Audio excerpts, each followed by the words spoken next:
یہ کیا کیا تم نے ذیشان؟ تمہیں ماں اور بھائی کو بتانا چاہیے تھا سب سچ۔ صرف رشتہ جڑنا نہیں، اسے نبھانا بھی ہوتا ہے۔ بتاؤ، اگر دل راضی نہیں ہوگا تو نبھاؤ کے کہاں سے؟ یہ آج کل کی بات نہیں، ساری عمر کا معاملہ سمجھ رہے ہو؟ بولو، کیا بیوقوفی کر رہے ہو تم ذیشان؟ جنید شاہ نے غصے سے کہا، دانت پیس کر۔ دونوں آج جنید شاہ کے فارم ہاؤس میں بیٹھے تھے۔ آج خود جنید اسے یہاں لایا تھا اسے سمجھانے کے لیے۔ کیا بتاؤں؟ کس کے لیے بتاؤں؟ بولو۔ اس لڑکی کے لیے جو خاموش بیٹھی ہے، دوسری طرف جس کو مجھ سے بہتر مل رہا ہے۔ اس کے ماں باپ وہ سب خوش ہیں، میں اکیلے ایک طرف بیٹھ کر کس بات کا ڈھول بجاتا رہوں؟ ہاں، جب مجھے اس بات کی کوئی امید، کوئی آثار نظر نہیں آتے کہ وہ مجھے پسند کرتی ہے یا نہیں، یہ کبھی مجھ میں دلچسپی تھی اسے جو کبھی ظاہر نہ کی اس نے، تو کس بات کا ڈھنڈورا پیٹوں اور کیوں اپنی یک طرفہ محبت کا تماشا لگاؤں؟ کس کس کو سناؤں؟ بولو، کیوں سناؤں؟ جب ماہین دانش بھائی کے لیے ہاں کر چکی ہے، کیا بتاؤں؟ کیا سناؤں کسی کو؟ کچھ بچا ہی نہیں ہے جنید یار۔ ذیشان یہ سب کہتے نڈھال سا ہو گیا تھا، اس کے لہجے میں بے بسی ہی بے بسی تھی۔ جنید شاہ اسے دیکھتا رہ گیا، اپنے دوست کے لیے اسے شدید دکھ محسوس ہو رہا تھا۔ آپ خوش تو ہیں؟ علی نے کہا۔ وہ دونوں بیسٹ فرینڈ تھے، کہنے کو اس کا چھوٹا بھائی تھا، پر کمال کی انڈرسٹینڈنگ تھی دونوں میں۔ پتہ نہیں، فی الحال میرے ایگزامز ہیں علی، مجھے تیاری کرنے دو، ماہین نے مصروف سے انداز میں کہا۔ ویسے طیبہ آپی، جب تک شادی کے معاملات نہ طے ہوئے تھے تب تک سب کزنز میں کتنا پیار رہتا ہے نا؟ علی نے بغور ماہین اور طیبہ کو دیکھتے ہوئے کہا۔ گھر کا ماحول اتنا خوشگوار نہیں لگ رہا تھا علی کو جتنا ہونا چاہیے تھا۔ علی کے خیال سے شاید اپنی بہن آپی کی مسکان کے بغیر سب ادھورا تھا۔ کیا مطلب؟ ماہین تو اگنور کر گئی، پر طیبہ آپی نہ سمجھی اور بولی تھی۔ دیکھیں نا ماہین آپی، آپ کی بات جب سے پکی ہوئی ہے تب سے اب تک مجھ سے کوئی بات نہیں کی دانش بھائی کو لے کر۔ پتہ ہے کل جب ذیشان بھائی سے نور آپی کو لے کر بات کی تو انہوں نے بھی کوئی خاص دلچسپی نہیں دکھائی۔ سچ میں دعا، ارمان اور تیمور کچھ کرنے کا سوچ رہے تھے، پھر یہاں تو کچھ سمجھ ہی نہیں آ رہا۔ علی نے اپنی فکر بتائی۔ چھوڑو تم لوگ، ویسے بھی کچھ نہ کرو، اتنے کپلز ہیں، کیا کیا کرو کہ تم لوگ؟ چھوڑو۔ ویسے تم جانتے تو ہو اپنی ماہین آپی کو، وہ ایگزامز کے دنوں میں کیسی ہو جاتی ہیں، اسی لیے مجھے دیکھو، اپنی شادی اور اس کے نکاح کا سب سامان میں خود بنا رہی ہوں، کیونکہ سب پپو نے مجھ پر چھوڑا ہے، انہوں نے تو کیش دیا ہے، اب سب مجھے خود کرنا ہے۔ طیبہ آپی نے بتایا علی کو۔ تھینک یو آپی، آپ نے سب سنبھال لیا۔ ماہین نے بمشکل اسمائل پاس کرتے انہیں شکریہ ادا کیا۔ ماہین کو خود کو کمپوز کرنا خوب آتا تھا، اسی لیے ایسا ری ایکشن دیا۔ علی دیکھتا رہ گیا اپنی بہن کو، جس کے چہرے پر سنجیدگی تھی، اس دن سے جب پپو سے کنگن پہنا کر اسے دانش کے نام کر گئی تھی۔ علی اور ماہین کی اٹیچمنٹ بہت تھی، اسی لیے اسے زیادہ محسوس ہو رہا تھا، جبکہ اس کی بنسبت طیبہ خوش تھی۔ ان دنوں واٹس ایپ پر ریما آپی اور نور آپی سے بات ہوئی تھی، تو علی خاص محسوس کیا کہ سب جیسی خوش ہیں تو اس کی بہن کے چہرے پر دور دور تک وہ خوشی نظر نہیں آ رہی۔ جانے کیا تھا جو دانش کا نام تک اس کی زبان سے کسی نے نہ سنا تھا۔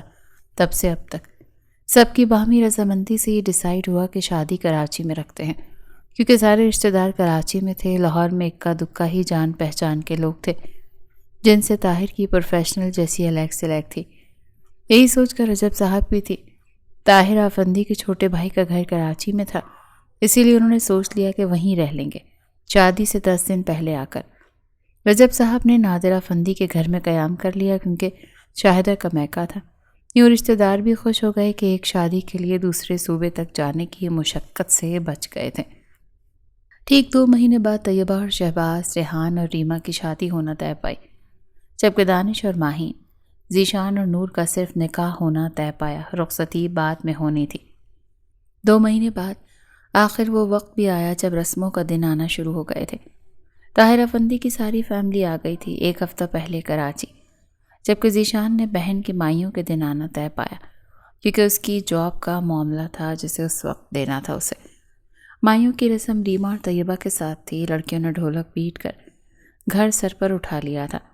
رات 12 بجے کے بعد لڑکے بھی آ گئے تھے۔ سب نے مل کر کہا، ڈھول بند کرو لڑکیوں، آج تو ذیشان گانا سنائے گا، آخر ہمارا سنگر جو ہے۔ ریحان نے کہا، وہ ایک دم چونکا اور جلدی سے بولا، میں گٹار نہیں لایا ریحان بھائی۔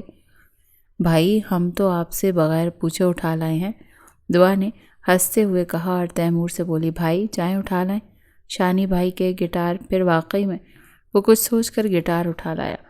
جب سے اس کے گرد بیٹھ گئے سب، وہ ہمیشہ کی طرح ماہین کو نظروں میں لے کر گنگنا رہا تھا۔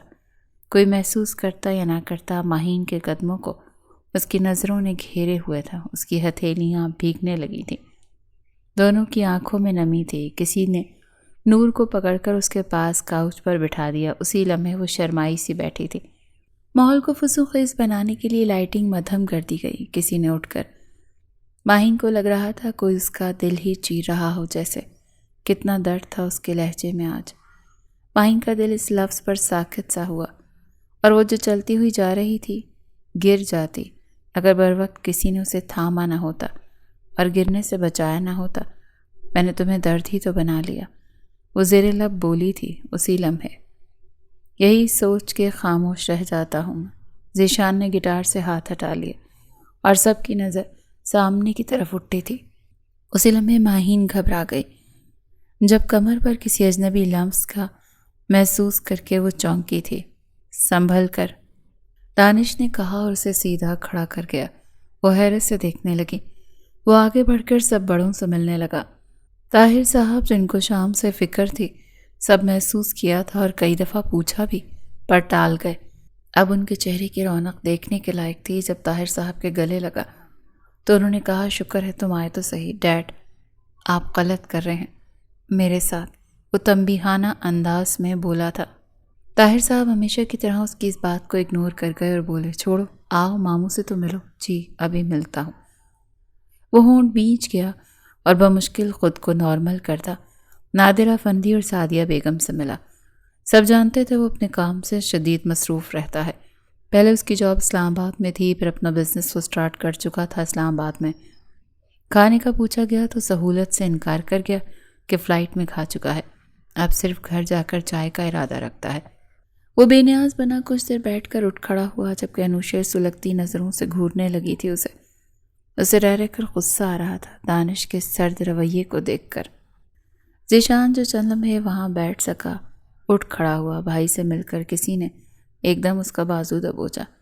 یہ کیا طریقہ ہے نور؟ نور کا یہ انداز سخت ناگوار گزرا تھا ذیشان کو۔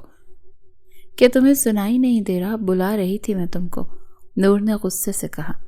وہ کیا کہتا، اس کے اندر اتنا شور تھا کہ آس پاس کی آوازوں پر توجہ دیتا تو کیسے دیتا؟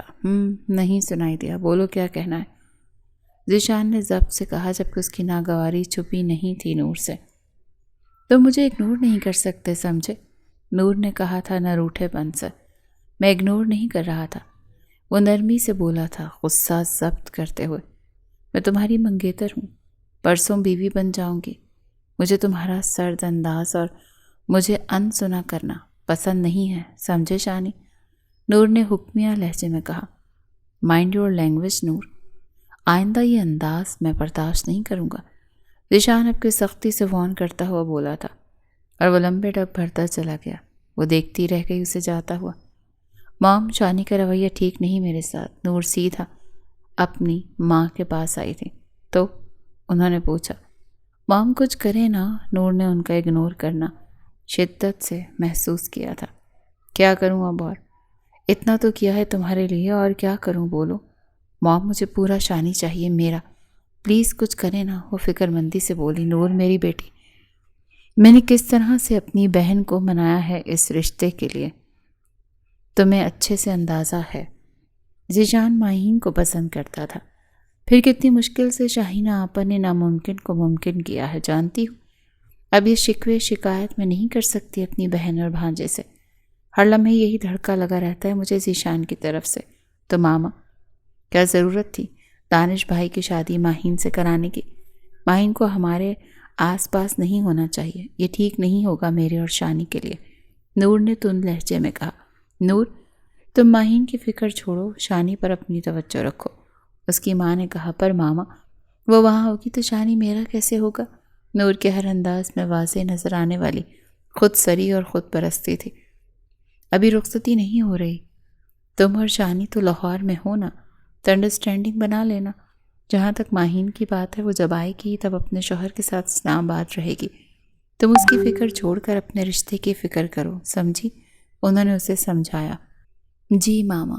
وہ چپ ہو گئی کیونکہ نور کی ماما نے اس کی کسی بات کو کوئی اہمیت نہیں دی تھی اس وقت، جس کا مطلب واضح تھا کہ اس کو نور کا یوں ماہین کو لے کر انسیکیور ہونا کچھ خاص پسند نہیں آیا تھا۔ ماہین، مجھے غصہ آ رہا ہے، انوشے نے کہا۔ یہ کون سی نئی بات ہے؟ وہ تو تمہارے ناک پر رہتا ہے۔ ماہین نے چٹکیوں میں اس کی بات اڑا دی۔ پلیز یار، مجھے کچھ گڑبڑ لگتی ہے۔ دانش بھائی صحیح نہیں ہے تمہارے لیے، ان کا انداز تمہیں اگنور کرنے جیسا ہے، انوشے نے فکر مندی سے کہا۔ وہم ہے تمہیں، ماہین نے بے نیازی سے کہا۔ کوئی وہم نہیں ہے، بلکہ تم ہی زیادہ خوش فہم ہو ماہین۔ پلیز آنکھیں کھولو، کان کھولو یار، انوشے نے کہا۔ یار مجھے چڑ ہونے لگی انوشے تمہارے اس ڈٹیکٹیو طریقے سے، جیسے کہیں کی جاسوس لگی ہو تم۔ چھوڑو سوچنا، تم انجوائے کرو۔ ماہین نے اسے ریلیکس کرنا چاہا۔ اب اسے کیا بتاتی کہ اس نے تو یہ سب سوچنا ہی چھوڑ دیا ہے۔ جس شخص کی من پسند نہ ہو تو پھر اس کے رویے اور احساسات کو کون دیکھتا ہے اور کون سمجھنا چاہتا ہے؟ ماہین کا بھی حال کچھ ایسا ہی تھا۔ مجھے کچھ ٹھیک نہیں لگ رہا، شانی بھائی کو ہی دیکھ لو، ان کا سرد انداز نور آپی کے لیے۔ اب کہ انوشے نے ایک اور مسئلہ اٹھا لیا اور فکر مندی سے کہا۔ انوشی کیا بتاتی کہ ماہین اور شانی اس کے لیے کیا اہمیت رکھتے ہیں؟ اس بات کا اندازہ تو ماہین کو خود بھی تھا کہ انوشی کتنا ان دونوں سے پیار کرتی ہے۔ چپ کرو انوشے، نور نے اپنی آپی لفظ سنا تو اس کے لیے ڈانٹ لگائے کہ ہم دونوں کو جانتی ہو نا، ان کو ایج کا کوئی احساس دلائے تو غصہ ہو جاتی ہیں۔ ماہین نے اس طرف توجہ دلائی۔ اوکے اوکے، انوشے نے کہا۔ کچھ دیر کے بعد انوشے تو اٹھ گئی، پر ماہین کو پھر نیند نہ آ سکی رات بھر۔ کچھ دیر کروٹیں بدلنے کے بعد وہ نیچے لان میں آ گئی۔ گھاس پر ننگے پاؤں چلتے ہوئے وہ عجیب سی کیفیت کا شکار تھی۔ کیسے کٹے گی ایسے زندگی؟ وہ خود سے بولی مایوس سے انداز میں۔ اسی لمحے کسی کے قدموں کی چاپ سنائی دی تو وہ پلٹی تھی۔ امی، آپ اس وقت؟ ماہین نے حیرت سے دیکھا۔ آنکھ کھل گئی تو سوچا تہجد پڑھ لوں، کوئی پریشانی ہے کیا؟ سعدیہ بیگم نے پوچھا۔ نہیں امی، بس نیند نہیں آ رہی تھی اسی لیے یہاں آ گئی، ماہین نے کہا، اور دونوں ماں بیٹی ساتھ چلنے لگی۔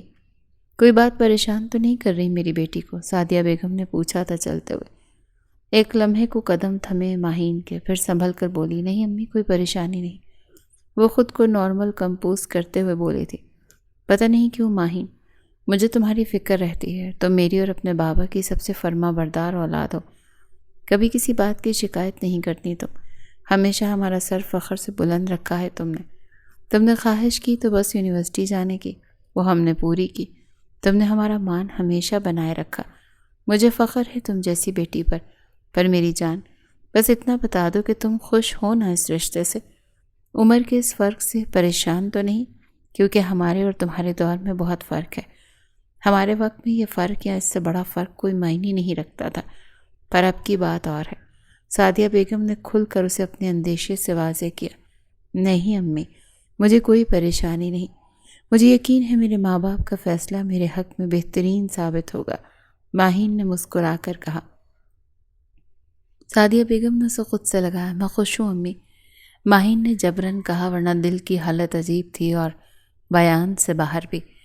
اچھا کل یونی جانا ہے، تم نے یہ ارادہ بدل لیا؟ سعدیہ بیگم نے پوچھا اس سے۔ نہیں امی، یونی جانا ہے، ماہین نے جلدی سے کہا۔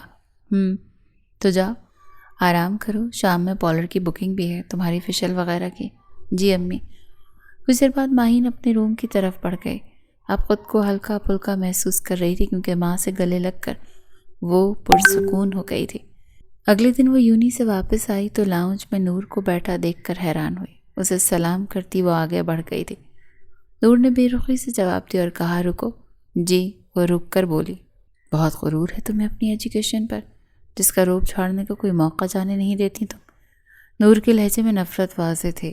ماہین کا ہمیشہ اپنی پڑھائی کو لے کر فکر مند ہونا اور پہلی اہمیت اپنی پڑھائی کو دینا، جانے کیوں نور کو زہر لگتا تھا۔ نور کو ایسا لگ رہا تھا کہ آج بھی خود کو دکھانے کے لیے، شو آف کرنے کے لیے یونیورسٹی گئی ہے تاکہ بتا سکے کہ نکاح کے اس کے باوجود وہ اپنی پڑھائی کو پہلی اہمیت دے رہی ہے اور ہمیشہ کی طرح اپنی پڑھائی کا روب اپنے سسرالیوں پر ڈالنا چاہتی ہے۔ نور آپی میں تھکی ہوئی ہوں، مجھے آرام کرنا ہے، میرے پاس آپ کی ایسی باتوں کا جواب نہیں۔ ماہین سب سے بولی کیونکہ یہ اس کی ماں کی تربیت تھی کہ اپنے گھر پر آئے کسی مہمان سے بدتمیزی کرنا گناہ کے مترادف ہے، ورنہ نور کی ایسی باتوں کا جواب تو وہ بخوبی دے سکتی تھی۔ یہ ڈرامے جا کر نہ کسی اور کے سامنے کرنا، وہ امپریس بھی ہوں گے۔ فی الحال پارلر چلو، امی نے کہا ہے ہم نے ساتھ جانا ہے، نور نے منہ بنا کر کہا۔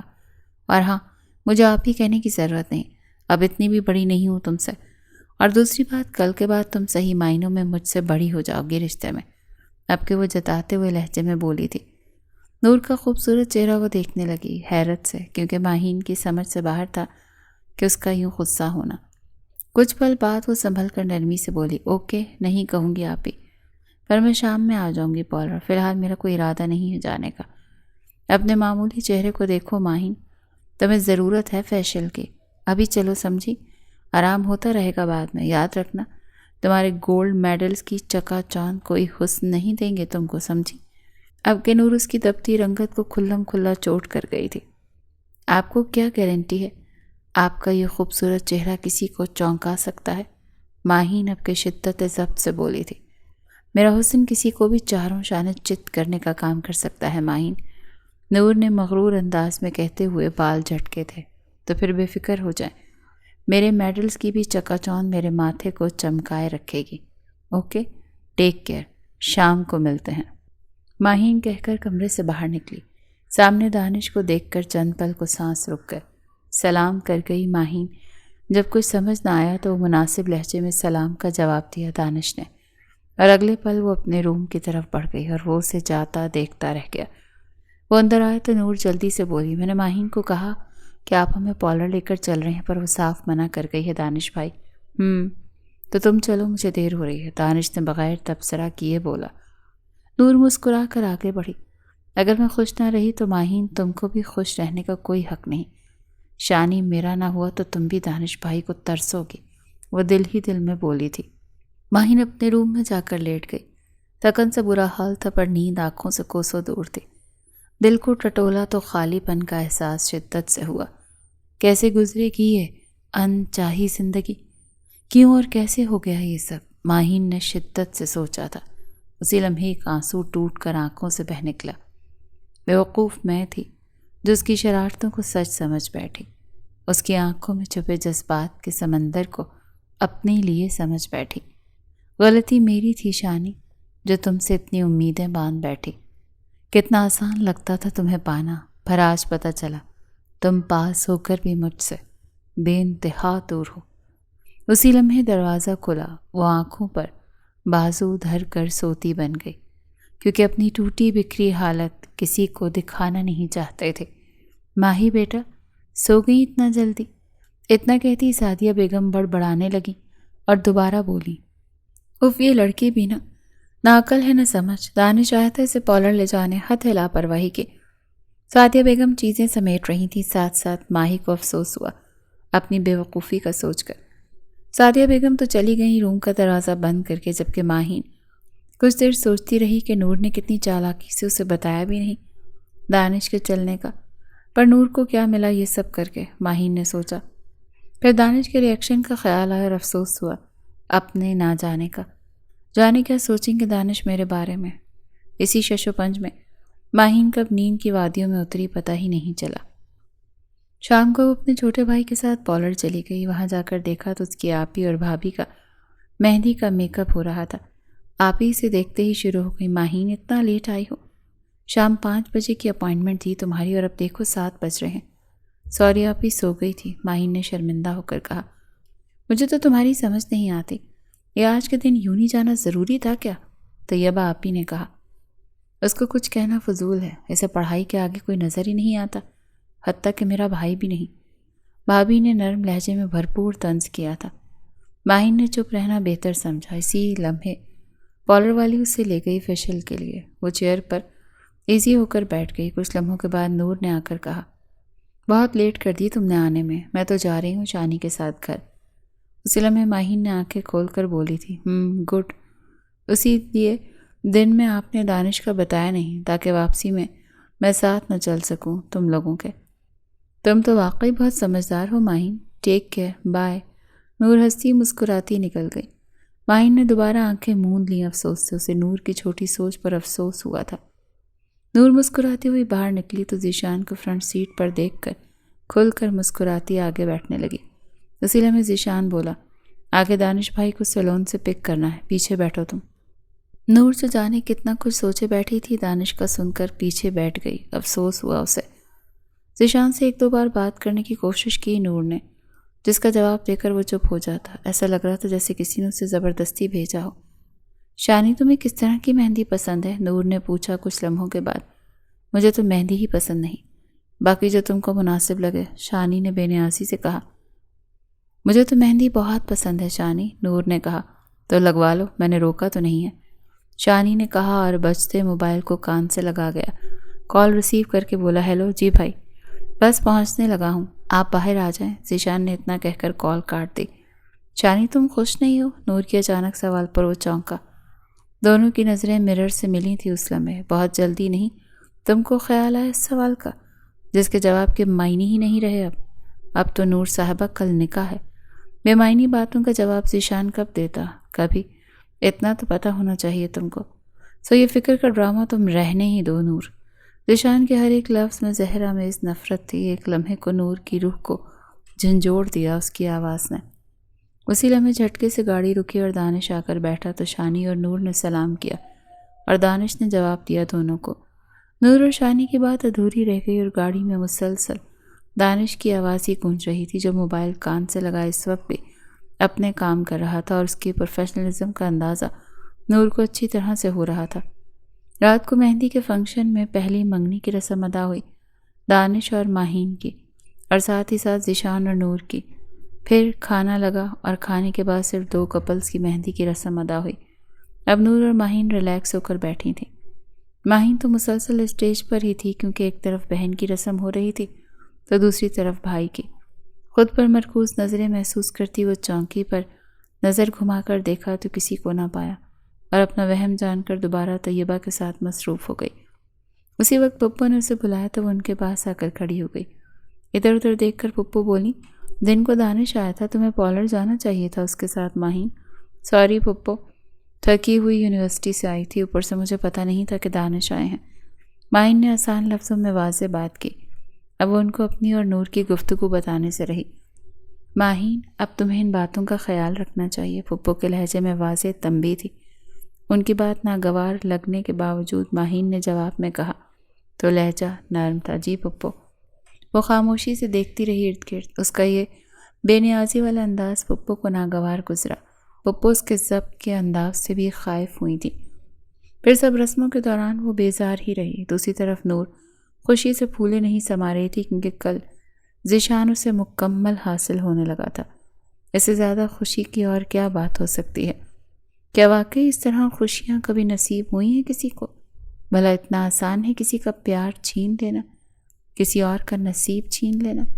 یہ سب وقت نے بتانا تھا کہ حالات اب کون سا رخ اختیار کریں گے۔ اگلے دن نکاح ہو گیا خیر خیریت سے، ہر طرف مبارکباد کا شور تھا۔ دانش کا نکاح ماہین سے، ذیشان کا نور سے، شہباز کا طیبہ سے، اور ریحان کا ریمہ سے۔ دانش اور ذیشان تو کچھ دیر بعد اسٹیج سے اٹھ گئے، جبکہ باقی 2 کپل جن کی آج رخصتی بھی تھی وہ ایک ساتھ بیٹھے رہ گئے۔ نور کا انتظار ہی رہا۔ ذیشان نے ایک لفظ تک نہ کہا۔ شاید مبارک ہی کہہ دیتا تو کچھ سکون ملتا اس بے چین دل کو۔ نور کو لگا اس نکاح کے بعد وہ مطمئن ہو جائے گی، پر ایسا کچھ نہیں ہوا، بلکہ دل اور بے چین ہو گیا۔ شاید یک طرفہ محبت یوں ہی بے چین کر دیتی ہے۔ پھر دعاؤں میں طیبہ کو شہباز کے ساتھ رخصت کیا گیا۔ نادر اور سعدیہ نے، دوسری طرف طاہر صاحب کی آنکھوں میں بھی آنسو تھے اپنی لاڈلی بیٹی کو رخصت کر کے، کیونکہ اتنا دور جو ہو گئی تھی۔ شاہینہ نے بھی آنسوؤں کے ساتھ دعاؤں میں رخصت کیا ریمہ کو ریحان کے ساتھ۔ 2 دن اور ان کا یہاں کراچی میں اسٹے تھا، اور پھر دوبارہ ان کو لاہور جانا تھا۔ کل ولیمہ تھا ان کی بیٹی کا۔ اگلے دن ریمہ اور طیبہ پر ٹوٹ کر روپ آیا تھا۔ ولیمے کی دعوت تھی، سارے رشتہ دار دونوں کپلز کی تعریف کر رہے تھے۔ آج کا تھیم وائٹ کلر فیمیل کا اور میل کا بلیک کلر تھا۔ دونوں کپلز نے شاندار طریقے سے انٹری کی، انگلش میوزک، وائٹ فلاورز کی برسات کرتے ہوئے۔ اتنے پھول ان پر نچھاور کیے گئے، بہت زبردست سا فوٹو شوٹ ہوا۔ دانش کا سب نے پوچھا کیونکہ صبح ہی وہ واپس روانہ ہو گیا تھا۔ سب کو حیرت بھی بہت تھی کہ ایک ایسا بھائی تھا جو بہن کے ولیمے تک کو نہ ٹھہر سکا۔ ایسی بھی کیا مصروفیت، لوگوں کا کام تھا باتیں کرنا، سو وہ باتیں بنا رہے تھے۔ ایک دو دفعہ شاہدہ بیگم نے کہا نور اور ذیشان بھی ساتھ میں کپلز کے ساتھ فوٹو نکلوائیں، پریشانی دور ہی رہا۔ نور کے دل میں ہوک سی اٹھی جب اپنی ماں کے پکارنے پر بھی ہاں کہتا، کچھ دیر بعد آنے کا بول کر پھر نہ آیا اسٹیج پر۔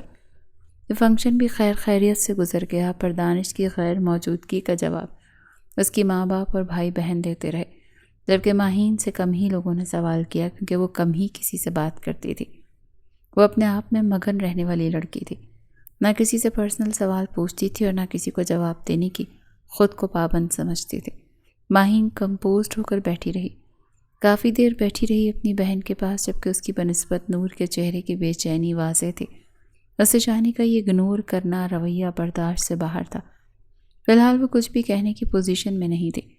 نور کے اندر ہزاروں ارمان تھے کہ اس کا شوہر اس کے ناز نخرے اٹھائے، اس کے آگے پیچھے پھرتا رہے، اس کی فکر میں ہلکان رہے۔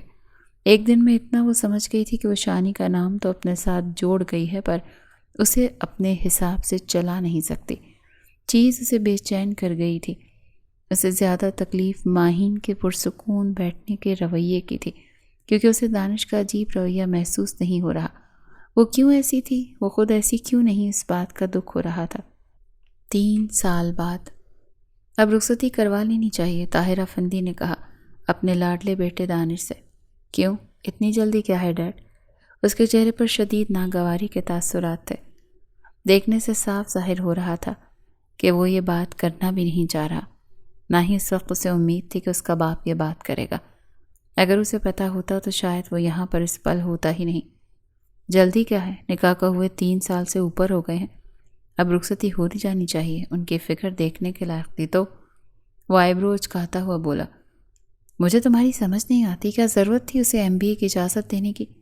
طاہر افندی ہر دوسرے مہینے اس بات کا شکوہ ضرور کرتے تھے دانش سے۔ ویسے ہی دی ہے، اچھا ہے مصروف رہے، دانش نے بیزاریت سے کہا۔ مجھے تو نادر کی سمجھ نہیں آتی، اسے بیٹی کو رخصت کرنے کی فکر نہیں ہے، بس اس لڑکی کی پڑھائی پر اتنا خرچہ کر رہا ہے۔ طاہر افندی کے لہجے میں بیزاریت تھی کیونکہ وہ لڑکیوں کے اتنے زیادہ پڑھنے کی فیور میں نہیں تھے۔ وہ ہمیشہ سے کہتے تھے کہ لڑکیوں کو اتنا پڑھنا چاہیے کہ وہ ایجوکیٹڈ صرف کہلائی جا سکیں، پر اتنا نہیں کہ وہ کما کر گھر چلانے کا سوچیں۔ وہ لڑکیوں کو اتنی کھلی آزادی دینے کے قائل نہ تھے۔ انہوں نے اپنی بیٹیوں کو بھی کبھی کوئی ایجوکیشن میں نہیں پڑھایا تھا، انہوں نے بس کالج میں ہی پڑھائی کی تھی، سمپل گریجویشن کیا ہوا تھا۔ ہمیں ان کی بیٹی ہے، جو مرضی کرے ماموں، دانش نے شانے اچکائے تھے۔ کل کو تم نے کون سی جاب کروانی ہے اس لڑکی سے؟ انہوں نے ایک اور بات کہی، پاپا پڑھنے دیں اسے، جب مجھے پرابلم نہیں ہے تو آپ کو کیا اعتراض ہے؟ وہ بے پرواہی سے بولا۔ طاہر افندی کو بالکل سمجھ نہیں آ رہی تھی دانش کے دل میں کیا ہے۔ اتنا تو ان کو پتا تھا کہ ان کا بیٹا اس رشتے سے خوش نہیں تھا، پر ان کو امید تھی کہ اتنے وقت کے بعد اسے صبر آ گیا ہوگا۔ اور بیٹا میں جلد سے جلد چاہتا ہوں کہ اب میری بھی بڑی بہو اس گھر میں رخصت ہو کر آ جائے۔ سب یہ خوشی دیکھ رہے ہیں، میں نہ دیکھوں؟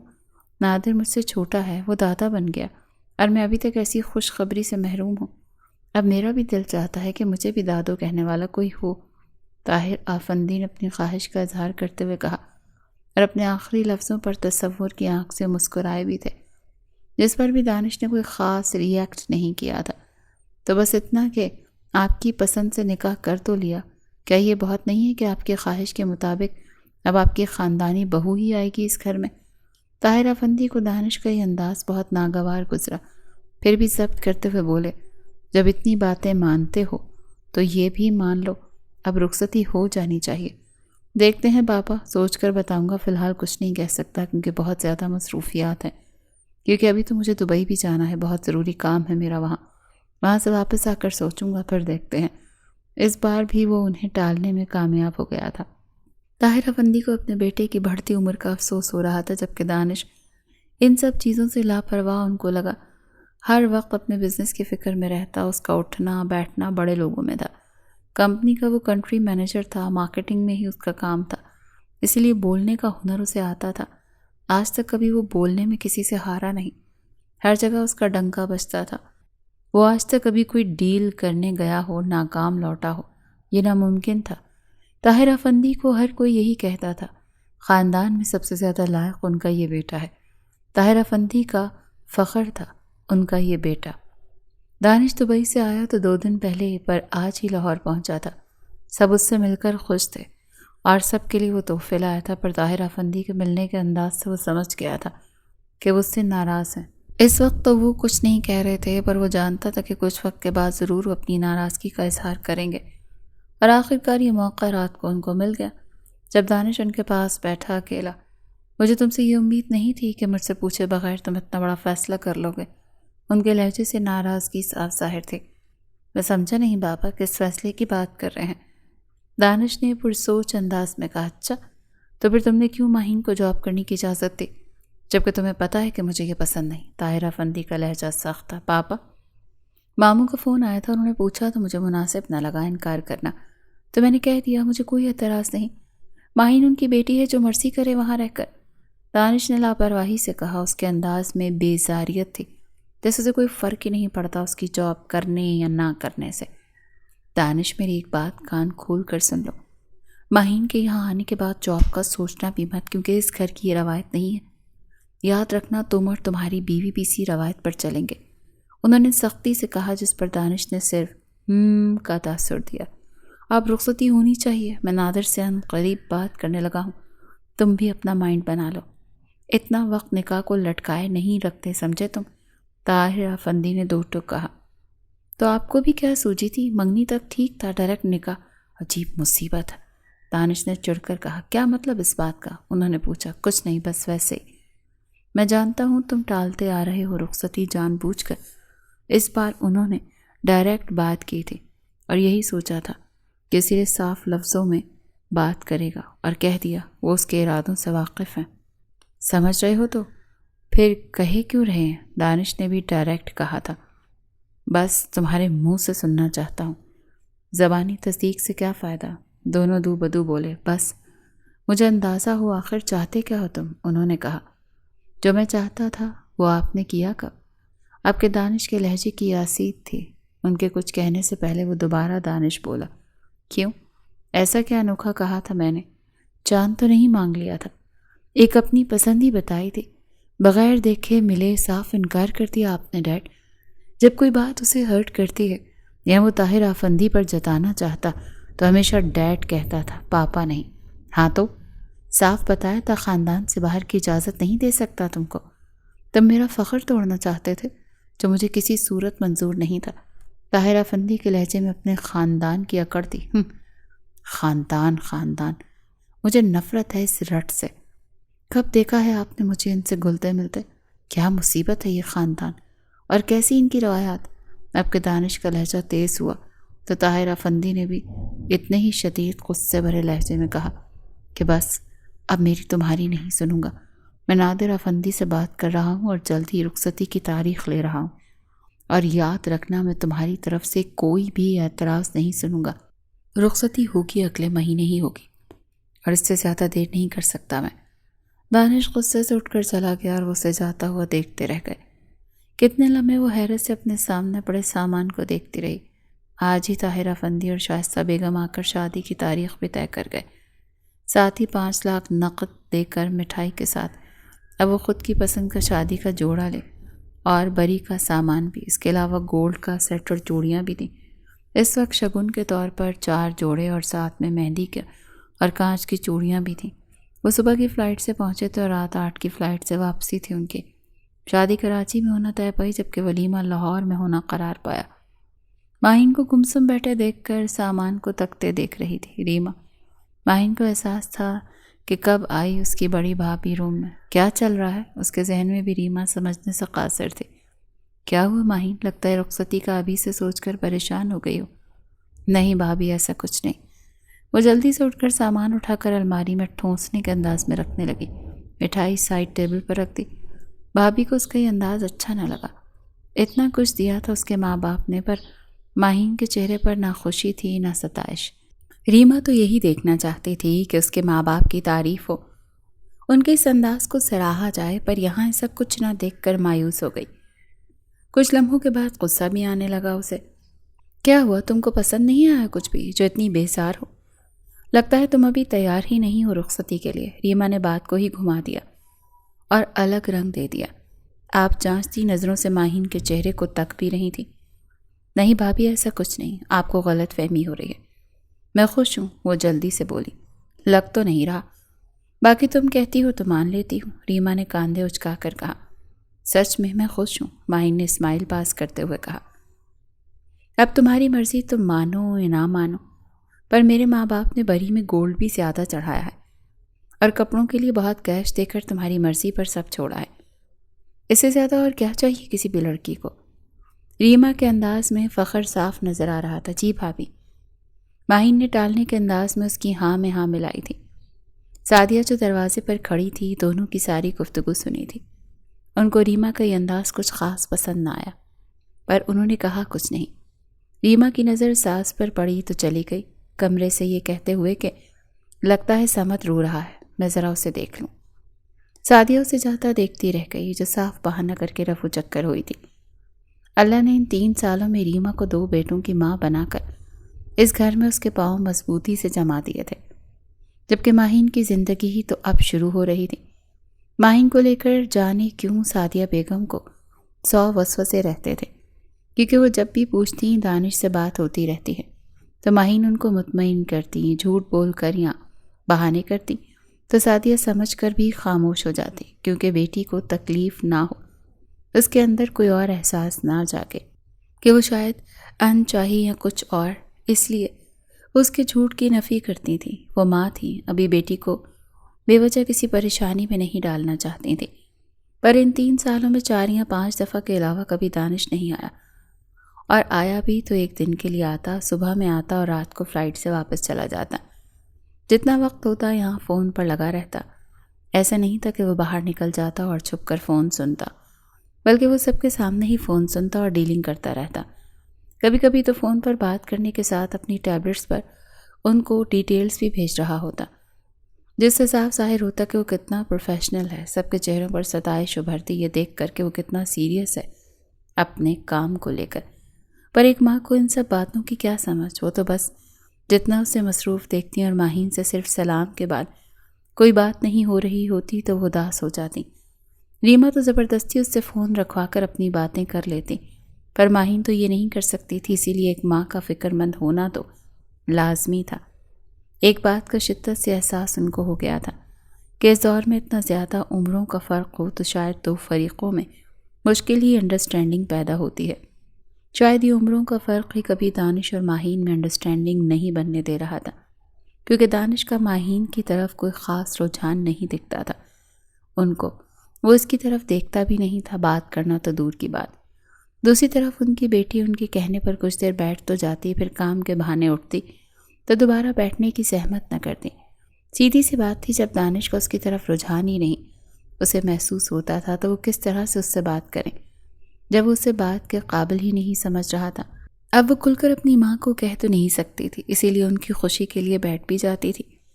پھر جب دیکھتی تھی کہ مسلسل اگنور ہو رہی ہے تو پھر کام کا بہانہ کر کے اٹھنا ہی اس کی مجبوری تھی۔ دونوں ایک دوسرے کو بھرپور اگنور کرتے ہوئے نظر آتے تھے۔ وہ ماں تھی، ان کو ہر بات محسوس ہوتی تھی، پر چاہ کر بھی کسی کو سمجھا نہیں پاتی تھی۔ اگر کسی سے بھی وہ دانش کے ایب نارمل رویے کا ذکر کرتی تو اس کے کام کو لے کر اس کا پیشنیٹ ہونا، اس کا مصروف رہنا، اس کے کام کی نوعیت کو واضح کرنے بیٹھ جاتے، جس کی وجہ سے وہ چپ ہو جاتی۔ آج کل ان کی تہجد میں دعائیں مانگنے کی عادت میں ساری دعائیں ماہین کے لیے مخصوص ہو گئی تھیں، اسی لیے وہ اکثر اپنی سہیلیوں سے باتوں باتوں میں کہتی کہ شادی کے لیے کم سے کم ایج ڈفرینس ہونا چاہیے، اس سے زیادہ میاں بیوی میں انڈرسٹینڈنگ ڈیولپ ہوتی ہے۔ اگلے دن ناشتہ کر کے ماہین آفس جا رہی تھی تو بے ساختہ ریما نے کہا، آج تو ریزائن کرو گی نا؟ ریما نے بے ساختہ کہہ تو دیا، پر اسے افسوس ہو رہا تھا، یہ بات اس کے کہنے کی نہیں تھی، وہ بھی سب کے بیچ۔ اب تو کہی بات بھی واپس لینے سے وہ رہی، اسی لیے خاموشی سے اس کی طرف دیکھنے لگی۔ کیا مطلب بھابھی؟ ماہین نے حیرت سے کہا، کل بابا نے کہا تو تھا وہ بیٹی اور بہو کی جاب کے خلاف ہیں، وہ کہہ کر تو گئے تھے۔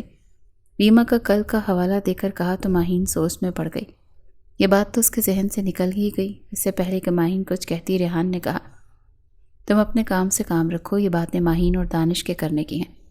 تم جاؤ، جا کر میری چائے گرم کر کے لاؤ۔ ریحان نے ٹوکا تو ریما چپ ہو کر پلٹ گئی چائے کا کپ لے کر۔ ماہین جانے لگی تو اس وقت ریحان نے کہا، ماہین جی بھائی؟ ریزائن دینے کی ضرورت نہیں، فی الحال چھٹی لینا شادی کی۔ ویسے بھی تمہاری کمپنی کی برانچز لاہور اور اسلام آباد میں ہیں۔ جلد بازی مت کرنا، موقع ملا تو دانش سے میں خود بات کروں گا۔ ریحان بڑا بھائی ہونے کی حیثیت سے اسے سمجھایا اور ساتھ میں اپنے ہونے کا دلاسا بھی دیا۔ اوکے بھائی، تھینکس۔ ماہین کو خوشی ہوئی اپنے بھائی کی بات سن کر۔ خیال سے جانا، اللہ حافظ، ریحان نے مسکرا کر کہا۔ اللہ حافظ، وہ بھی مسکرا کر بولی۔ ماں نے بیٹی کو آیت الکرسی پڑھ کر اللہ کی امان میں دے دیا۔ نادر صاحب کو خوشی ہوئی کہ ریحان نے خود ٹوک دیا ریما کو، ورنہ وہ ٹوکتے ریما کو تو خامخواہ بدمزگی ہو جاتی، اور ان کو یہ پسند بھی نہیں تھا کہ بہو بیٹیوں کو گھر کے بیچ میں ڈانٹیں یا ٹوکیں۔ ریما اس گھر کے لیے نہ زیادہ اچھی بہو تھی نہ بری بہو تھی۔ وہ ہمیشہ اپنے کام سے کام رکھتی اور اپنے مطلب سے مطلب، نہ کسی سے زیادہ بات کرتی نہ کسی کی پرواہ کرتی تھی۔ وہ بس اپنے شوہر کے لیے ہی ایک اچھی بیوی بننے کا کردار بخوبی نبھا رہی تھی۔ نادر اور سعدیہ یوں بھی بہو اور بیٹی پر روک ٹوک پسند نہیں کرتے تھے۔ ویسے ریما بھابھی تمہارے معاملے میں بہت بولنے لگی ہیں آج کل، ٹوکا کرو ورنہ سر پر سوار ہو جائیں گی۔ انوشے کیپیچینو کا سپ لیتے ہوئے بولی۔ اس وقت ماہین اور انوشے ریسٹورنٹ میں بیٹھی تھی۔ ویسے بھی آج ٹریٹ ماہین کی طرف سے تھی۔ چھوڑو یار، ان کی عادت ہے۔ بھائی نے ٹوک تو دیا ان کو۔ ماہین نے کاندھے اچکا کر بے فکری سے کہا، پھر بھی یار کب تک دوسروں کو تم سیکیور کریں گے؟ بہتر نہیں ہے کہ تم خود بدل دیا کرو تاکہ ان کی ہمت ہی نہ ہو تمہیں کچھ کہنے کی۔ انوشے واحد تھی جسے اتنی ہمت حاصل تھی کہ وہ اس کے گھریلو معاملات میں بولا بھی کرتی تھی، ٹوکا بھی کرتی تھی اور مشورے دینے سے باز بھی نہیں آتی تھی۔ کتنا بھی ماہی اس کو روک لے پھر بھی وہ کبھی رکتی نہیں تھی۔ تم جانتی ہو مجھے یہ سب اچھا نہیں لگتا، میں ان جیسی نہیں ہو سکتی۔ ماہین ازلی نرم مزاج تھی۔ تم ان جیسی نہیں ہو سکتی تو جناب تم کو ریما بھابھی اور نور آپی نے کچا چبا جانا ہے، سمجھی؟ انوشے نے ہنستے ہوئے کہا۔ انوشے کی عادت تھی ہنستے ہنستے بھی وہ کڑوی سچائیاں سچائی سے کہہ دیتی تھی۔ ایسا کچھ نہیں ہوگا، میں کم ہی کسی کے معاملوں میں بولتی ہوں، تو پھر لوگ کیوں میرے معاملوں میں ٹانگ اڑائیں گے یا کچھ کہیں گے؟ ماہین نے سمجھانے والے انداز میں انوشے کو سمجھایا۔ ماہین بی بی، سب آپ کی طرح اصول پسند نہیں ہوتی، سمجھی؟ آپ کے انوشے نے ڈرامائی انداز میں اسے کہا، اور جب وہ ڈرامائی انداز میں کچھ بھی کہتی تھی تو اسے بی بی ضرور کہتی تھی۔ چھوڑو یار، مجھے نہیں سوچنا یہ سب۔ اب کے ماہین کے چہرے کے تاثرات میں بیزاریت واضح تھی، اس لیے انوشے کو بات بدلنی ہی پڑی اور کچھ لمحوں کی خاموشی کے بعد بولی کہ ہاں صحیح ہے، تم بس دانش بھائی کو سوچو۔ ویسے ان کو کہنا تم کہ اسلام آباد لے کر جائیں، ورنہ لاہور میں تو تم کو نور آپی نے سکون کا سانس بھی نہیں لینے دینا، سمجھی؟ ایسا کیوں کہتی ہو تم انوشے؟ لگتا ہے بھول گئی ہو نور آپی نے اپنی مہندی کی رات تم کو کیسے بھگایا تھا اسٹیج سے؟ انوشے نے اسے یاد کروایا۔ انوشے کو سخت چڑ رہتی ہے ماہین کے اس انداز سے۔ وہ ہر بات جلدی بھول جاتی ہے اور نہ زیادہ باتوں کو سر پر سوار کرتی ہے، پر اسے نہیں پتا کہ لوگ اس طرح کے نہیں ہیں، اس کی طرح نہیں سوچتے۔ وہ تو چھوٹی چھوٹی بات کو پکڑ کر بیٹھ جاتے ہیں، اسی لیے وہ اسے چھوٹی چھوٹی بات کے ذریعے لوگوں کے رویے اور انداز کا احساس دلانے میں پیچھے نہیں رہتی تھی۔ انوشا ہمیشہ بیسٹ فرینڈ ہونے کا حق ادا کرتی آئی تھی۔ یار چھوڑو، تم بھی کیا بات لے کر بیٹھ گئی ہو؟ وہ وقت بھول گئی انکل کی حالت کیا تھی، کس طرح آنن فانن رسمیں کر کے رخصتی ہوئی تھی ان کی۔ شاید اس وجہ سے وہ سب ہوا ہو اس رات۔ ماہی نے خود ہی نور کے حق میں دلیل دے کر انوشے کی اس بات سے ہٹانا چاہا۔ اف، کتنی بھولی ہو تم ماہی، واقعی تم سمجھتی نہیں یا ہمیں الو بنا کر تم کو مزہ آتا ہے؟ سمجھ کر بھی انجان بنو گی تو نقصان اٹھاؤ گی بیوقوف۔ انوشے نے مزاحیہ انداز میں کہہ کر آخر میں نچلا لب کاٹا۔ رہنے دو یار، مجھے گھریلو سیاست زہر لگتی ہے۔ میں نہیں سوچنا چاہتی نور آپ ہی کے رویوں کو۔ مجھے جن لوگوں کی فکر کرنی چاہیے میں ان کی ہمیشہ کروں گی، سمجھی؟ اس طرح زندگیاں نہیں گزرتی جس طرح تم کہہ رہی ہو۔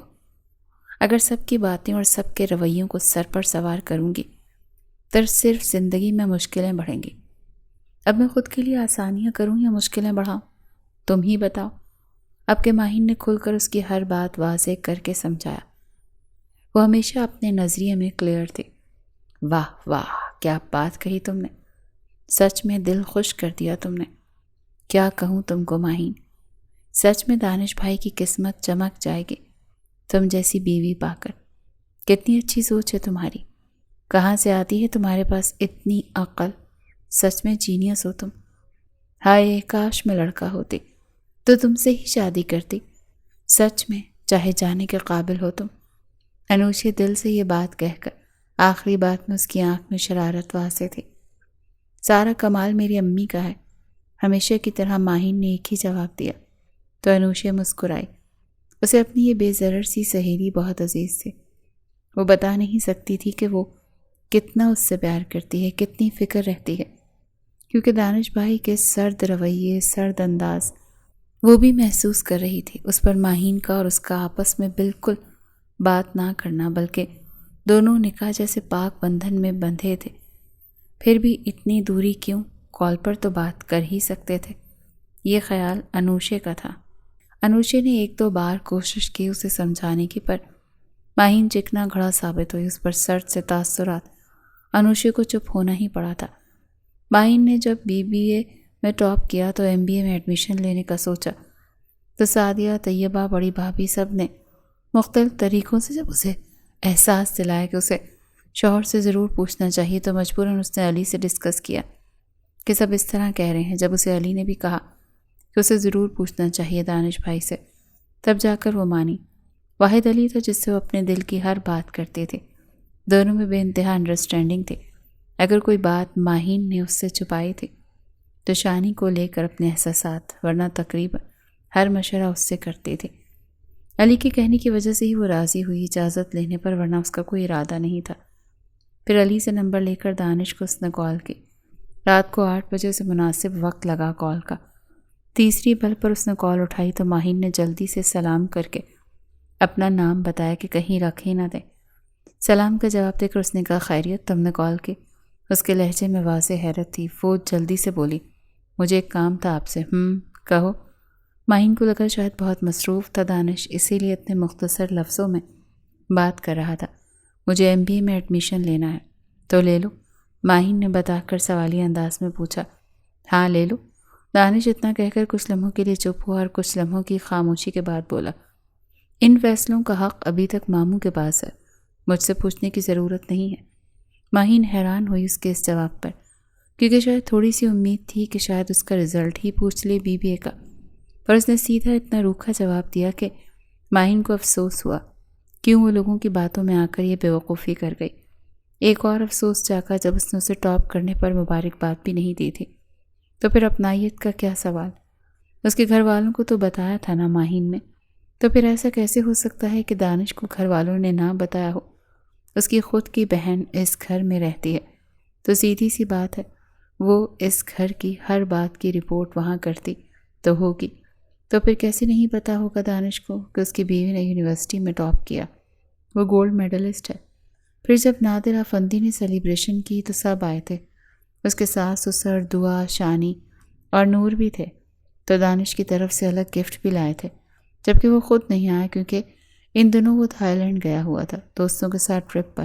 اگر نادر افندی کو پتا ہوتا تو وہ شاید سیلیبریشن ہی کچھ وقت بعد رکھتے۔ ان کو لگا ان کے داماد کو اسلام آباد سے آنے میں وقت نہیں لگے گا، کیونکہ دانش کے لیے ایسے سفر معنی نہیں رکھتے تھے۔ ماہین کی اس خوشی میں اس کی شرکت نہ کرنے پر دبے دبے لفظوں میں سب نے پوچھا، پر سسرال کے باقی لوگوں کی وجہ سے بچت ہو گئی تھی۔ ماہین نے جب گفٹ پر رات میں نظر کی تو اس پر لگے چھوٹے کارڈ پر وہ دعا کی رائٹنگ پہچان گئی کہ یہ دانش نے نہیں بلکہ اس کے سسرال والوں نے بس دانش کا نام لے کر فارمیلٹی پوری کی ہے۔ سونے کا بریسلیٹ تھا جبکہ پپو نے سونے کی چین دی تھی۔ انہیں گفٹس تو مہنگے دیے پر ماہین کو یہ مادی چیزیں خوش نہ کر سکیں۔ وہ چیزوں سے زیادہ جذبوں اور احساسات کی قدر کرنے والی لڑکی تھی، اس لیے اس نے گفٹ کا شکریہ تک نہ کیا دانش کو۔ اور کچھ دانش کی آواز پر اس لمحے وہ سوچوں سے باہر آئی تو دنگ رہ گئی۔ اتنے سرد انداز میں کہی بات پر نہیں، ماہین نے کہا، تو ٹھیک ہے اپنا خیال رکھنا، اللہ حافظ۔ تو ٹھیک ہے اپنا خیال رکھنا، اللہ حافظ، دانش نے خشک لہجے میں کہا۔ اللہ حافظ۔ ماہین نے کہا اور دوسری طرف سے کال کٹ ہو گئی۔ اس کا خشک انداز محسوس کیے بنا رہ نہ سکی ماہین۔ موبائل اسکرین پر دیکھا تو حیران ہوئی۔ 2 منٹ بھی پورے نہ ہوئے تھے، اتنی مختصر بات جس میں بھی زیادہ خاموشی تھی دونوں کے بیچ۔ اگلے دن سب پوچھتے رہ گئے اجازت کے علاوہ اور کون سی باتیں کی دانش سے، پر وہ کیا کہتی، بس فیک سمائل دیتی رہی اور پھر بات بدل گئی، کیونکہ اتنا زیادہ جھوٹ بولنے کی سکت نہ تھی اور سچ بتا کر اپنا تماشا وہ بنانا نہیں چاہتے تھے۔ پھر کسی موقع پر دانش کو کال کرنے کی اس کی ہمت نہ ہو سکی تو دانش نے بھی اس سے بات کرنے کی فون پر کوئی کوشش نہ کی، یہاں تک کہ ایک دوسرے کو عید تک وش نہ کی دونوں کے بیچ ایک عجیب سی خاموش سا تعلق تھا۔ پھر جب جاب کا وقت آیا سب نے ماہین سے کہا کہ اسے دانش سے پوچھنا چاہیے، تو ماہین نے کہا کہ ابھی وہ اپنے ماں باپ کے گھر ہے اور اس کی ضرورت نہیں، رخصتی کے بعد وہ دانش کی پابند ہے۔ سعدیہ کے سمجھانے کے بعد بھی وہ اپنی باتوں سے 1 انچ نہ ہٹی تو انہوں نے اپنی فکر نادر کو بتائی، یہ کہہ کر کے طاہر بھائی جاب کے خلاف ہیں، پلیز ان سے پوچھے بغیر ماہین کو جاب کرے گی تو کل کو مسئلے ہوں گے، سمجھنے کی کوشش کریں نادر صاحب۔ نادر افندی کو اپنی بیوی کی بات ٹھیک لگی کیونکہ وہ واقف تھے ان کی طبیعت سے، اسی لیے کچھ سوچ کر وہ بولے، چلو ٹھیک ہے میں دانش سے پوچھ لیتا ہوں، آپ طاہر بھائی سے پوچھیں نا، سعدیہ نے کہا۔ انہوں نے انکار ہی کرنا ہے، بہتر ہم دانش سے پوچھ لیں، میرا بھانجا ہے، اس سے بات کرنے میں کوئی حرج نہیں، نادر نے کہا۔ چلو یہ بھی ٹھیک ہے۔ سعدیہ بیگم کچھ حد تک مطمئن ہوئی کیونکہ ایک بیٹا ہی اپنے ماں باپ کو بہتر سمجھ سکتا ہے۔ بیٹیوں کے بہتر مستقبل کے لیے اکثر ماں باپ ایسے کرتے ہیں۔ سعدیہ جانتی تھی ان کی بیٹی کو معاملوں کی نزاکت کی سمجھ نہیں، اسی لیے وہ اسے سمجھانے کے ساتھ ساتھ کچھ نہ کچھ خود بھی اس کے لیے آسانیاں کرنے کی کوشش کرتی رہتی تھی۔ یہ بات الگ تھی، ماہین رشتے کی نزاکتوں کو کم ہی سمجھتی تھی اور اکثر وہ خود ہی مصروف رہتی تھی، اپنے کریئر میں بہت فوکس تھی، بالکل دانش کی طرح۔ پر سعدیہ بیگم کو یہ بات بھی اچھی طرح سمجھتی تھی کہ یہ خاندان اور اس کے مرد کبھی عورتوں کا کریئر اورینٹڈ ہونا خاص پسند نہیں کرتے، اسی لیے وہ ڈرتی تھی کہ کہیں اسے فیوچر میں کوئی تکلیف نہ ہو۔ بہت سمجھاتی تھیں دانش سے ماہین اپنی انڈرسٹینڈنگ بنا لے تو وہ اپنے خواب اور شوق پورے کر سکتی ہے، ورنہ طاہر افندی کی طبیعت سے وہ اچھی طرح سے واقف تھیں، کتنی سخت طبیعت کے تھے، اتنے اصول پسند بھی۔ اب تو دور بھی بدل گیا ہے، اسی لیے ان کو دانش سے اچھی امیدیں تھیں کہ وہ ضرور اپنی بیوی کو سپورٹ کریں گے، پر ماہین اور دانش کے بیچ گیپ نے ان کو ہزاروں فکروں اور اندیشوں سے گھیر رکھا تھا۔ پھر جاب کے ساتھ ساتھ تھوڑی بہت شاپنگ اس نے کی، جب زیادہ تر کپڑے طیبہ اور ریما ہی لائیں، اس کے علاوہ فرنیچر لاہور جا کر لیا اور کراکری وغیرہ بھی، اور یہ سب ریحان، ریما اور طیبہ نے مل کر کیا، جس کے لیے ان کو 5 دن رہنا پڑا لاہور۔ وہاں رہ کر کچھ ریڈی میڈ کپڑے لیے لاہور کے مال سے، طیبہ نے ماہین کے لیے، ذیشان اور تیمور نے بھی ان کو ٹائم دیا۔ اس وقت بظاہر نور بھی ان کے ساتھ شاپنگ پر گئی ہے دکھانے کے لیے کہ وہ اپنی کزن کے لیے خوش ہے۔ یوں سب نے اپنی تیاریاں ان دنوں میں کی۔ لاہور آتے ہوئے ریحان نے 5 لاکھ کا چیک دیا تھا طاہر افندی کو کہ دانش اپنی مرضی سے کپڑے لے، کیونکہ وہ اپنی چوائس کے کپڑے، گھڑی، پرفیومز اور جوتے لے سکے، ساتھ میں مٹھائی اور ڈرائی فروٹ لایا تھا ریحان۔ جس ہفتے وہ لوگ لاہور میں تھے دانش آیا ہی نہیں، جس کا ریحان اور ریما کو افسوس ہوا، کیونکہ ایٹ لیسٹ فرنیچر دانش کی پسند سے تو لے لیتے۔ ماہین تو تھی نہیں یہاں اور مناسب نہیں تھا کہ رخصتی سے پہلے یہاں آتی۔ وہاں سے واپسی پر ریحان کو شدت سے احساس ہوا، کیوں اتنا دور اپنی بہن کو دیا ہم لوگوں نے، وہ بھی ہماری نازوں پلی۔ جب دوسری بار یہ بات اس نے ریما کے سامنے کہی تو وہ بولے بنا نہ رہ سکی کہ میرے ماں باپ نے بھی تو اتنا دور اپنی بیٹی دی ہے، یہ بھی ذرا سوچ کے میرا بھی کچھ خیال کر لو، ان کا درد بھی سمجھو۔ اس کا اندازہ جلا کٹا تھا، جبکہ بظاہر خود کو نارمل ظاہر کر رہی تھی۔ ریما اتنی پیاری ہے تو بیٹیوں کی شادیاں ہی نہ کریں، بٹھائے رکھیں اپنے گھر۔ ریما نے جل کر سوچا پر کہا نہیں۔ پتہ نہیں کیوں اسے زہر لگتا تھا جب کوئی اس طرح ماہین کے لیے بولتا، جیسے وہ کوئی معصوم بچی ہو، باقی سب تو لڑکیاں خاندان کی خراٹ ہو جیسے۔ میری بہن بہت معصوم ہے، تم نہیں سمجھو گی۔ ریحان کے لہجے میں چھوٹی بہن کے لیے محبت بول رہی تھی۔ تو کیا میں معصوم نہیں ہاں؟ اب کہ ریما نے کڑے تیوروں سے اس سے پوچھا تھا۔ اوف ریما، دیکھو تمہارا اور ماہین کا کوئی مقابلہ نہیں ہے، سمجھی؟ جو ایسے کہہ رہی ہو، یار تم سے چھوٹی ہے وہ، میری چھوٹی بہن ہے، یہ تو دیکھو۔ ریحان نے پیار سے سمجھانے والے انداز میں ریما سے کہا، کیا دیکھوں؟ اب رشتے میں تو وہ بڑی ہے نا، میری بڑی بھابھی ہے، اتنی جینیس بھی تو ہے آپ کی بہن، پھر کیسی معصوم؟ معصوم تو ہم جیسی لڑکیاں ہیں جنہوں نے یونی تک نہیں دیکھی. تمہاری بہن نے یونیورسٹی میں پڑھائی کی اور اب تو جاب تک کر رہی ہے، پھر معصوم کیسی؟ ریما نے صاف لفظوں میں کہا. ویسے بھی ہمارے ہاں آج کل سب کی سوچ ہی ایسی ہے کہ جو لڑکیاں یونیورسٹی میں پڑھتی ہیں جاب کریں تو وہ تو تیز ترار ہوتی ہیں سب کے لیے. معصوم تو صرف وہ عورتیں ہوتی ہیں جنہوں نے یونیورسٹی کا منہ تک نہ دیکھا ہو اور جاب نہ کرتی ہوں، جبکہ میرا نظریہ کچھ اور ہے. میں تو کہتی ہوں سب سے زیادہ مظلوم تو بیچاری جاب والی ہی عورتیں ہوتی ہیں، کیونکہ ایک تو وہ جاب کرتی ہیں اور دوسرا اپنے گھر والوں کے تانے بھی سنتی ہیں اپنی لاپرواہیوں کو لے کر، پھر چاہے وہ شوہر کے حوالے سے ہو جائے، بچوں کے حوالے سے ہوں یا گھر کے حوالے سے ہوں. پر کیا کریں، ہمارا سماج ہی ایسا ہے. اچھا بابا معاف کر دو، غلطی ہو گئی جو ایسا کہا. آخرکار ریحان نے ہی سمجھدار شوہروں والی طرز اپناتے ہوئے اپنی جان چھڑائی.